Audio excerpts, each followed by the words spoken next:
¿Alguna vez te has preguntado cómo sería el viaje de la vida si fuera una aventura épica? Pues hay un libro que lo describe a la perfección, y hoy quiero hablarte de él. Se llama El progreso del peregrino, escrito por John Bunyan hace más de 300 años. Imagínate. Pero no te dejes engañar por su antigüedad.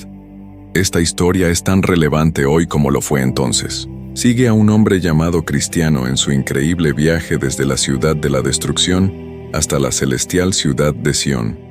En su camino, se encuentra con personajes fascinantes y enfrenta desafíos que representan nuestras propias luchas, dudas y esperanzas. Es una alegoría poderosa sobre la fe, la perseverancia y la búsqueda de un propósito más grande. Si buscas una lectura que te inspire, te haga reflexionar y te atrape de principio a fin, tienes que conocer esta joya.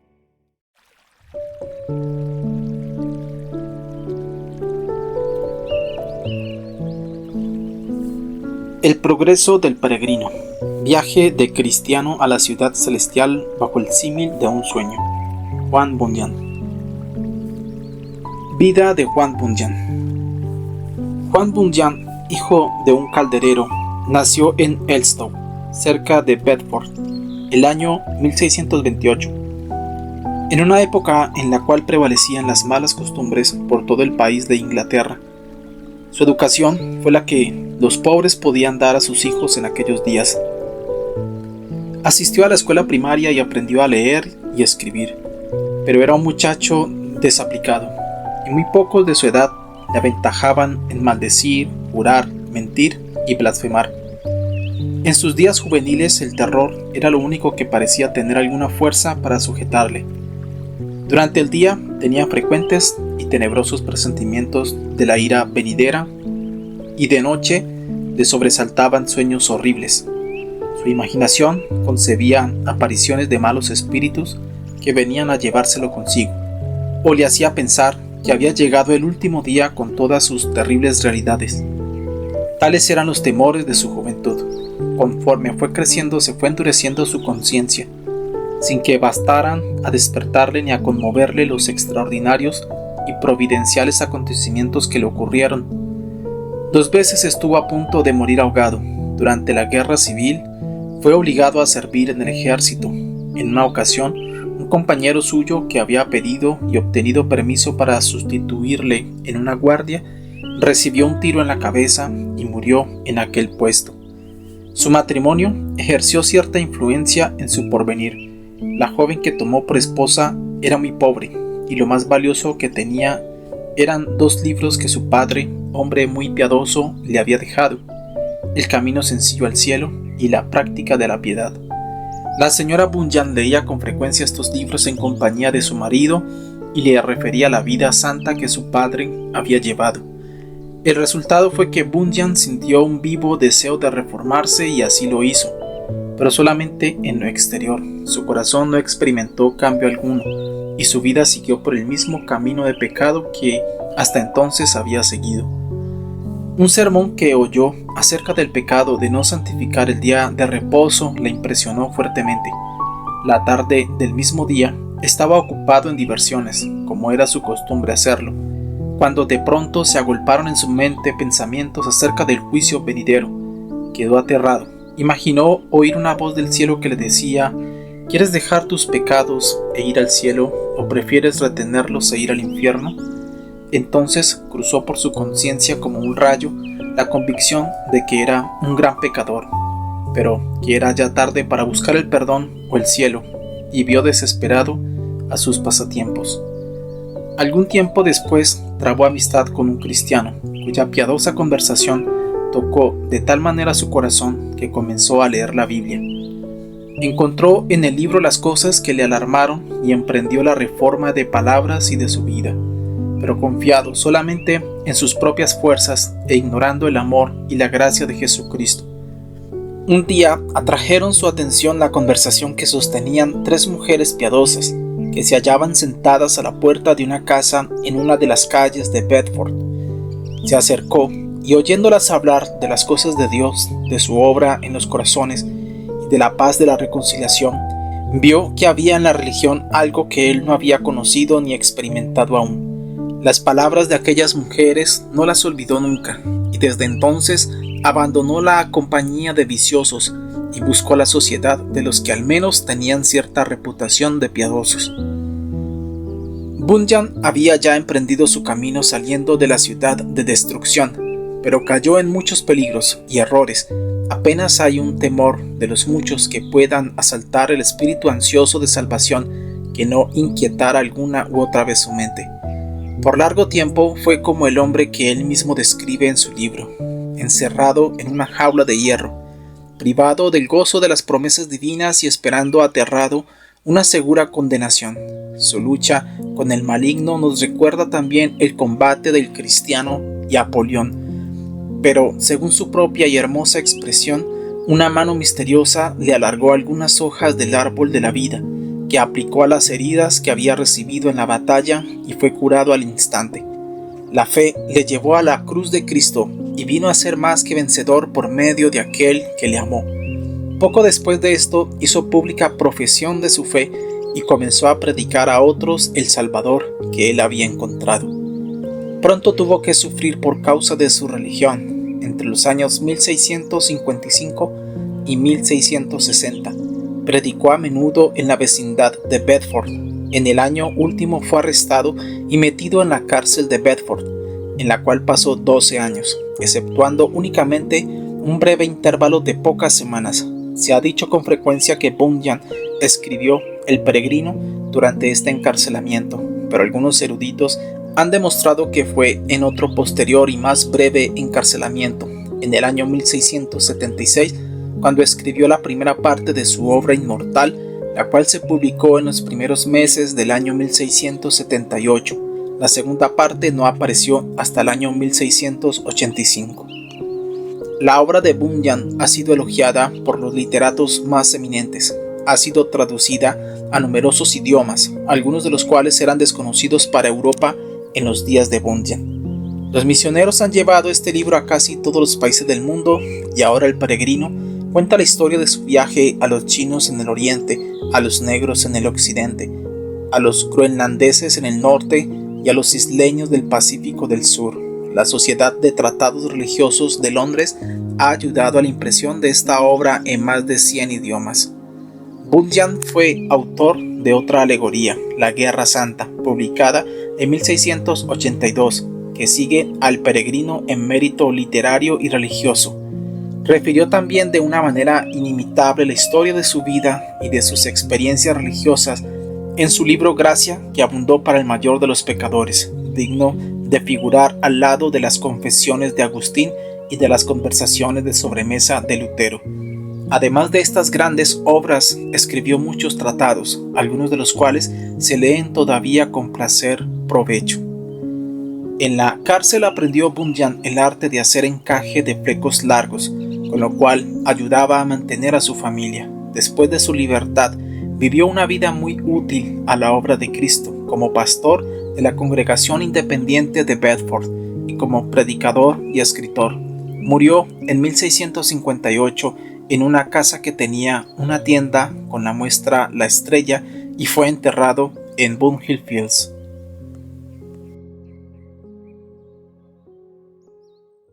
Prólogo apologético del autor. No fue mi plan, cuando tomé la pluma para empezar la obra que te ofrezco, hacer un libro tal, no. Me propuse escribir una cosa de otro género, la cual, estando casi concluida, empezaba sin fijarme en ello. Y era que al escribir sobre el camino por donde van los santos de este tiempo, empleé con frecuencia alegorías sobre la senda que conduce al cielo, en más de 20 cosas que narraba y otras tantas después se me ocurrieron. Brotaban de mi mente estas figuras como chispas sin número del fuego, y dije, si tan pronto aparecéis, en orden os pondré con justo método. No vayáis a llegar a lo infinito y a consumir el libro ya compuesto. Lo hice así, mas no me proponía mostrar al mundo mis escritos nuevos. Lo que pensaba yo no lo sabía. Solo sé que no tuve por objeto buscar de mis vecinos los aplausos, sino dejar mi gusto satisfecho. En componer el libro mencionado, solo empleé de vacación el tiempo, por apartar mi mente al escribirlo de importunos, ingratos pensamientos. Así, con gran placer tomé la pluma, y pronto consignaba en blanco y negro las ideas venidas a mi mente, sujetas todas al fijado método, hasta tener la órbita, como veis, su longitud, su anchura y su grueso. Cuando estaba mi libro terminado, a varios lo mostré, con el intento de ver qué manera lo juzgaban. Unos, viva, otros, muera, me dijeron. Unos me dicen, Juan, imprime el libro. Otros me dicen, no, según criterio de varios, puede hacer un beneficio. Otros opinan con distinto acuerdo. En esta variedad de pareceres, yo me encontraba como en un estrecho, y pensé, pues están tan divididos, lo imprimiré y asunto ya resuelto. Porque pensaba yo, si unos lo aprueban, aunque otros avancen en canal opuesto, con publicarlo se somete a prueba y se verá quién tiene más acierto. Y pensaba también, si a los que quieren tener mi libro, a complacer me niego, no haré más que impedirles lo que puede, ser un placer muy grande para ellos. A los que no aprobaban su lectura les dije, al publicarlo no les ofendo, pues hay hermanos a los cuales gusta, aplazad vuestros juicios para luego. ¿No lo queréis leer? Déjalo. Algunos comen carne, mas otros roen el hueso. Y por si puedo contentar a todos hablo en los siguientes términos. ¿No conviene escribir en tal estilo? ¿Por escribir en él acaso dejo de hacerte bien, cual yo me proponía? ¿Por qué tal obra publicar no debo?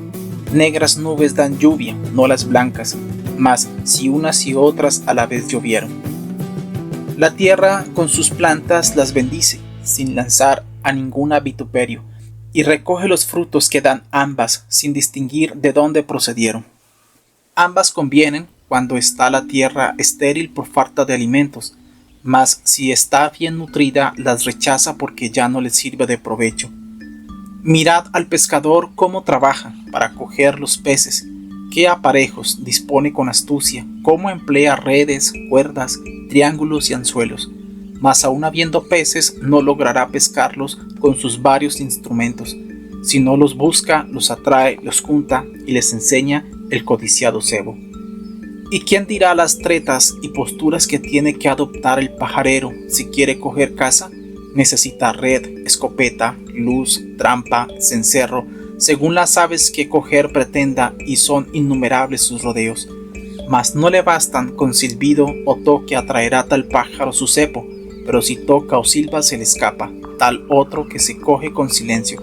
Suele hallarse una perla en una ostra o quizá en la cabeza de un esfuerzo.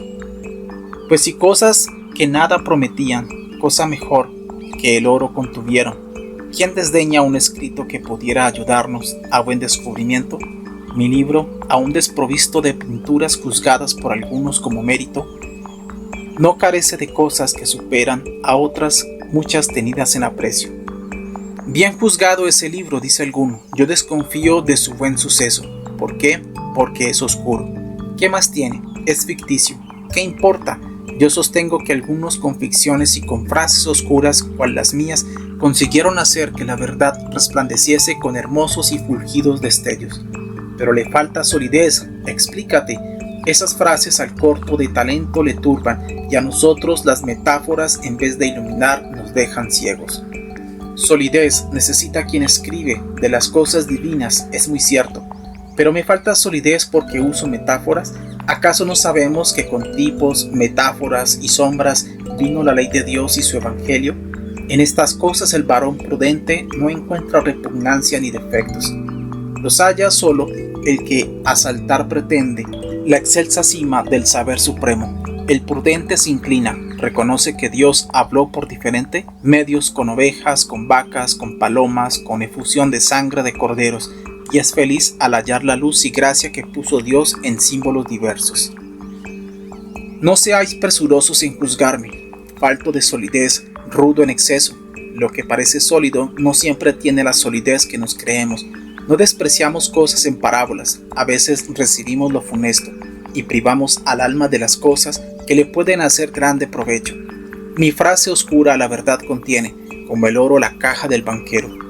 Solían los profetas por metáforas enseñar la verdad, sí, Quien atento a Cristo a sus apóstoles estudie, verá que la verdad así vistieron. Temeré yo decir que la Escritura, libro que a todos vence por su mérito, está lleno doquier de analogías, de figuras, parábolas y ejemplos, pues ese libro irradia los fulgores que nuestra noche en día convirtieron. Vamos, que mi censor mire sus obras, y hallará más oscuros pensamientos que en este libro, sí, sepa que tiene en sus mejores cosas más defectos. Si apelamos ante hombres imparciales, por uno a su favor, yo 10 espero que prefieran lo dicho en estas líneas a sus mentiras en brillante arreo. Ven, verdad, aún cubierta de mantillas, tú informas el juicio, das consejo, agradas a la mente y haces dócil la voluntad a tu divino imperio. Tú la memoria llenas con las cosas que la imaginación ve con recreo, y a la vez dan al ánimo turbado preciosa paz y bienhechor consuelo. Sanas frases, no fábulas de viejas, manda San Pablo usar a Timoteo, mas en ninguna parte le prohíbe el uso de parábolas y ejemplos, que encierran oro, perlas y diamantes, dignos de ser buscados con empeño. Una palabra más, hombre piadoso, ¿te ofendes?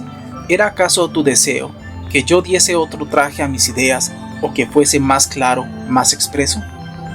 Déjame proponer estas 3 cosas, y al fallo de mis jueces me someto. Hallo que puedo usar, nadie lo niega, mi sistema, si abuso no cometo, con palabras, con cosas, con lectores, si en el uso de símiles soy diestro y en aplicarlos, procurando solo de la verdad el rápido progreso. Negar he dicho, no, tengo licencia, y también de hombres santos el ejemplo, que agradaron a Dios en dichos y obras más que cualquiera del presente tiempo, para expresar las cosas excelentes en sumo grado que pensadas tengo. Hallo en hombres de talla, cuales los árboles en diálogos escriben, y por eso nadie los menosprecia. Quien merece maldición es quien usa su talento en abusar de la verdad, que debe llegar a ti y a mí según los medios que Dios quiera emplear, porque ¿quién sabe mejor que Dios, el que enseñó primero el uso del arado, cómo debe dirigir nuestra pluma y pensamiento? Él es quien hace que las cosas bajas suban a lo divino en raudo vuelo. Hallo que la Escritura en muchas partes presenta semejanza con mi método, pues nombrando una cosa indica otra. Se me permite pues sin detrimento de la verdad que con sus rayos de oro lucirá como el sol en día espléndido. Y ahora, antes de soltar la pluma, de este mi libro mostraré el provecho, y él y tú quedan en la mano que alza a los humildes y hunde a los soberbios. Este libro a tu vista pone al hombre que va buscando incorruptible premio. Muestra de dónde viene, a dónde marcha, lo que deja de hacer y deja hecho. Muestra cómo camina paso a paso hasta que llega vencedor al cielo. Muestra además a los que van con brío esa corona al parecer queriendo, mas veréis la razón por la cual pierden sus trabajos y mueren como necios. Mi libro hará de ti fiel peregrino. Si te quieres guiar por sus consejos, él te dirigirá a la santa tierra, si de su dirección haces aprecio. Él hará ser activos a los flojos y hará ver cosas bellas a los ciegos. ¿Eres algo sutil y aprovechado? ¿Quieres una verdad dentro de un cuento? ¿Eres olvidadizo? ¿Desearás en todo el año conservar recuerdos? Pues lee mis ficciones, que se fijan en la mente y al triste dan consuelo. Para afectar al hombre indiferente, está escrito este libro en tal dialecto. Parece novedad y solo encierra sana y pura verdad del Evangelio. ¿Quieres quitar de ti melancolía? ¿Quieres tú sin locura estar contento? ¿Quieres leer enigmas explicados o contemplar absorto y en silencio? ¿Quieres manjar sabroso? ¿Ver quisieras un hombre que te habla en nube envuelto? ¿Quieres soñar mas sin estar dormido? ¿Quieres llorar y reír al mismo tiempo? ¿Quieres perderte sin que sufras daño y encontrarte después sin embeleso?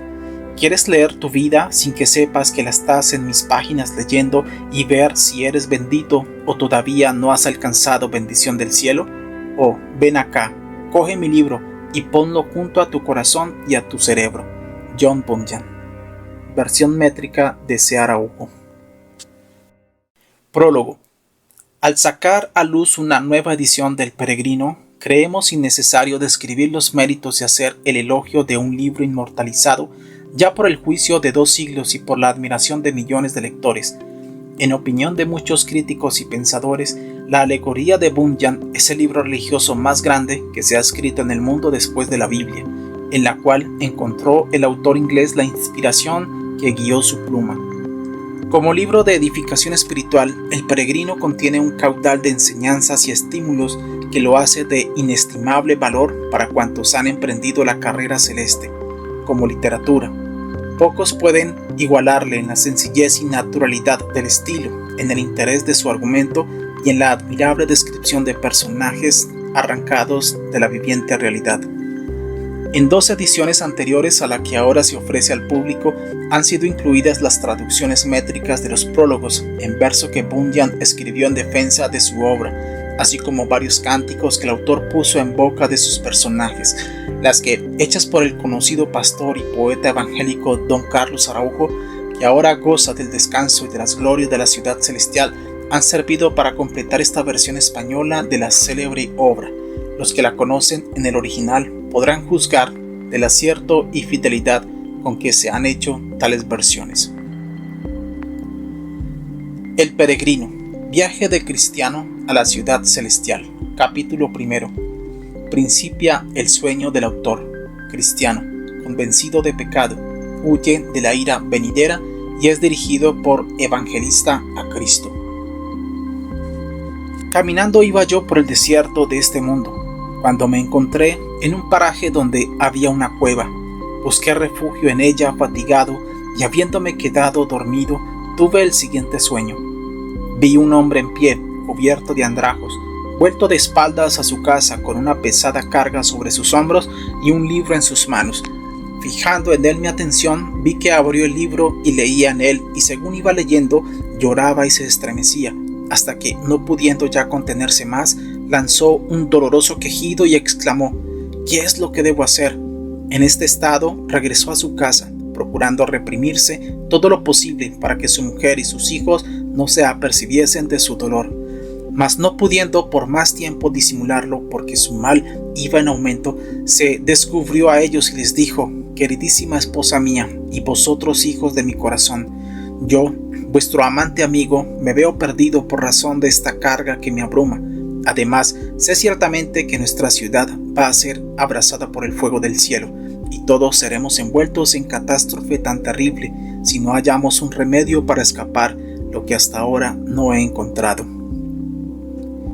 Grande fue la sorpresa que estas palabras produjeron en todos sus parientes, no porque las creyesen verdaderas, sino porque las miraban como resultado de algún delirio. Y como la noche estaba ya muy próxima, se apresuraron a llevarle a su cama, en la esperanza de que el sueño y el reposo calmaran su cerebro. Pero la noche era tan molesta como el día. Sus párpados no se cerraron para el descanso, y la pasó en lágrimas y suspiros. Interrogado por la mañana de cómo se encontraba, me siento peor, contestó, y mi mal crece a cada instante. Y como si principiase de nuevo a repetir las lamentaciones de la tarde anterior, se endurecieron contra él en lugar de compadecerle. Intentaron entonces recabar con aspereza lo que los medios de la dulzura no habían conseguido. Se burlaban unas veces, le reñían otras, y otras le dejaban completamente abandonado. No le quedaba pues otro recurso que encerrarse en su cuarto para orar y llorar, tanto por ellos como por su propia desventura, o salirse al campo y desahogar en su espaciosa soledad la pena de su corazón. En una de estas salidas le vi muy decaído de ánimo y sobremanera desconsolado, leyendo en su libro, según su costumbre, y según leía, le oí de nuevo exclamar: ¿qué he de hacer para ser salvo? Sus miradas inquietas se dirigían a una y otra parte, como buscando un camino por donde huir, mas permanecía inmóvil porque no le hallaba, a tiempo que vi venir hacia él un hombre llamado Evangelista, y oí el siguiente diálogo: Evangelista, ¿por qué lloras? Cristiano, tal era su nombre. Este libro me dice que estoy condenado a morir y que después he de ser juzgado, y yo no quiero morir ni estoy dispuesto para el juicio. Evangelista, ¿por qué no has de querer morir cuando tu vida está llena de tantos males? Cristiano, porque temo que esta carga que sobre mí llevo me ha de sumir más hondo que el sepulcro, y que he de caer en Tofet o lugar de fuego, y si no estoy dispuesto para ir a la cárcel, lo estoy menos para el juicio, y muchísimo menos para el suplicio. ¿No quieres pues que llore y que me estremezca? Evangelista. Entonces, ¿por qué no tomas una resolución? Toma, lee. Cristiano, recibiendo un rollo de pergamino y leyendo.